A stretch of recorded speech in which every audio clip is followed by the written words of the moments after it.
and welcome to my safe space. I invite you to join me by adjusting your environment, your body, and your mind to a place you feel safe in. My hope is to empower you by sharing my own stories of triumphs and traumas while practicing self-care. Today I'm going to be sharing with you a video from right before I was hospitalized for a month with temporary paralysis. And what I'm doing for self-care today is I am taking apart this bed frame that was built in this cabin, and I'm going to be upcycling the wood. So without further ado, here is the frame that I'm going to be taking apart. And here is the video that I took a month ago without knowing what the purpose would be of it. Good. Now, I told myself I was going to start recording things that go on because I'm dependent on my memory for stuff. So I'm recording this narration. I was thinking today, I had my counseling appointment, and in my counseling appointment, I addressed some of the texts that I had sent my counselor, who makes herself available to me 24 hours a day, 7 days a week. Not 24 hours, there's, normal limitation, but during times of crisis only. Thinking of the situation that I was in the last time that I was serious about suicide, and how I was perfectly healthy and how I was lifting weights and doing really well lifting weights physically, and I thought that I was okay mentally. I thought that everything around me was fine. I thought that I had a good support system. I thought I had exhausted all resources, and I hadn't, and I was blind because I was in a domestic violence relationship.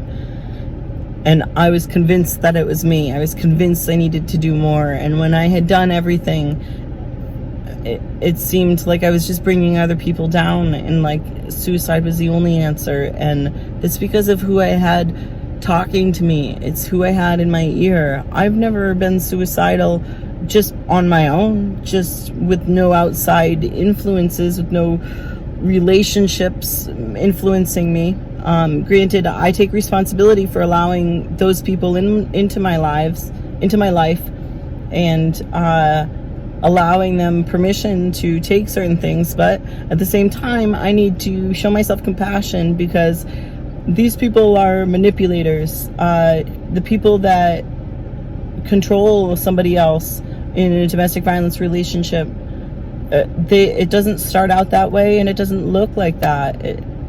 It looks like happiness, and it feels like happiness, and that's why you don't know that you're in it, and that's why you feel like you're burdening everybody else, because it really, really does feel that way. And you're told it's that way indirectly through different avenues.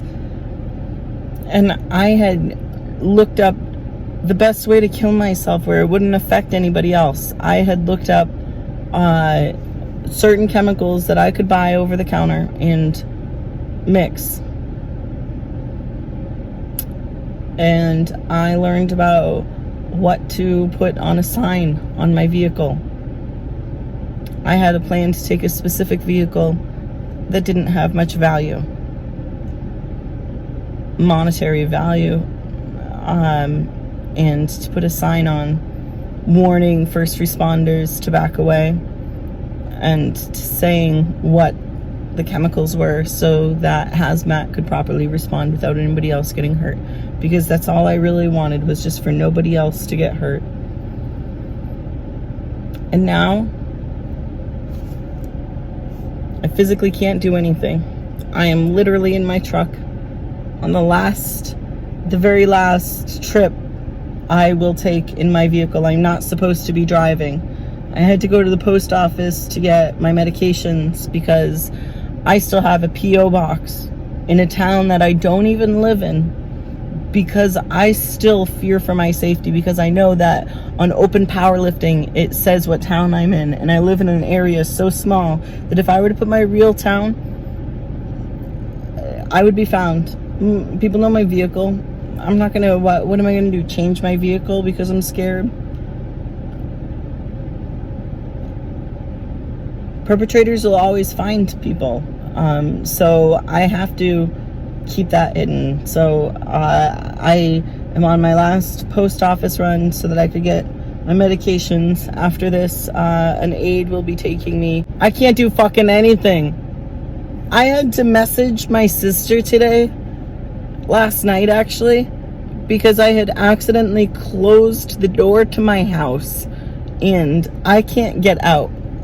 I can't turn the knob with my forearms because I have been modifying things for so long while waiting for the VA and waiting for referrals. And I know that COVID happened and that delayed things, but the urgent things were still being handled, and I was considered a not voluntary but an unessential, not a necessity. And I was communicating my pain, I was communicating my lack of ability. My hair looks like this because I slept on it. I had a friend stopped by yesterday who doesn't stop by often, like twice a month, and put my hair in a ponytail. And the day before that, my sister had stopped by.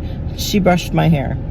Now, granted, I had 2 people 2 days in a row. That doesn't happen. My sister, that was the first time she's ever come out like that. She doesn't live very close to me. For her safety, I intentionally moved to a place where I'm not close to her. And she can't, she's a single mom of kids like herself. She also, like, you know, has work and school and kids in school and, you know, kids with aspirations that are doing things over the summer, and she's actually being a real present mom. Like, it's not just like, you know, so pulling her from anything, just the drive alone would be half the day. It would be taking a full entire day from her to do anything, and I should get more than 4 hours a week from the VA. I'm fucking rambling again. Low battery. The point is, I'm not suicidal. All of this shit. And I'm not suicidal. I don't feel fucking crazy. I'm not even able to care for myself. My armpits, I can't hold a razor. There's things I'm concerned about, like my work, how I'm going to do that, because not being able to type is brand spanking new. That's like 48 hours, but that's why I'm documenting, because things have regressed really, really rapidly, and I want to keep documentation of everything. And my life is kind of fucking crazy, and I need to keep up with it somewhere. So that's my thing, is that, I don't know,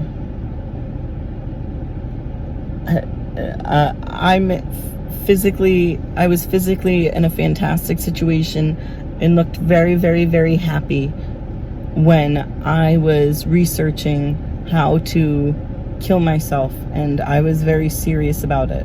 I was very serious about it.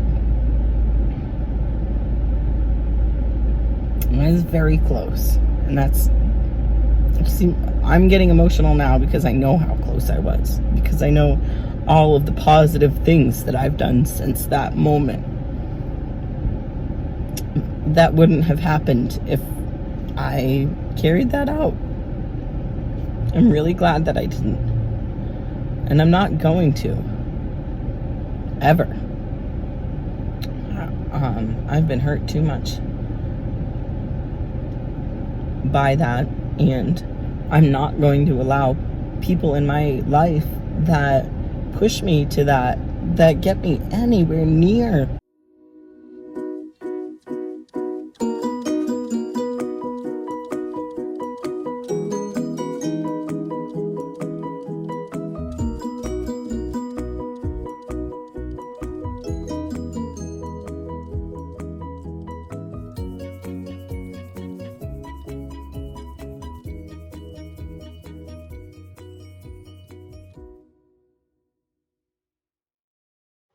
I've been taking videos of some of my self-care activities since I've been out of the hospital, and I have these videos compiled and ready to go, but I'd like to narrate over them, and I'm teaching myself how to edit videos. And it's so important to me to get my message out there, and I have been pretty hung up on where do I start. And I looked back through my phone and I realized that I had already started. It's just a matter of sharing. So I'll be sharing with you more and more. That was a narrated introduction video for you to me, and it's a piece of me. I hope you appreciated it and can use it for your own growth. This was a task that I had been putting off for a bit, for a while, because I wasn't able to use my hands at all, and then because I wasn't using this space for anything, so kind of what's the point? And it stressed me out to think that I had this thing to do, as things often do that. They stress people out when we have to do it, when we put that in our minds that we have to do it. And we go through those motions when we are doing those things that we have to do with a mindset of, well, I'm almost done with it. Okay, I'm almost done with it. Well, this is going to be really good when I'm done with it, right? It doesn't need to be like that. We can just enjoy doing these things as we are doing them. They do not need to be tedious or cumbersome or anxiety-provoking activities at all. We can find joy in this. I find joy in this. I hope you find joy in your day today and every day, because you are capable. We all are. Self-care is making a choice to do something or to not do something for yourself. So if you are opting out of a social event because you feel obligated to it because you just changed your mind about it, that's a form of self-care, just like socializing when you are not comfortable with socializing is. My goal in these videos is to influence individuals to actively support current issues within their communities while encouraging self-care. Today's focus was on introducing you to some of my narrations of struggles that I had prior to hospitalization. I hope you were able to learn something from me sharing this piece of myself, and that you make time for self-care today. You do deserve it.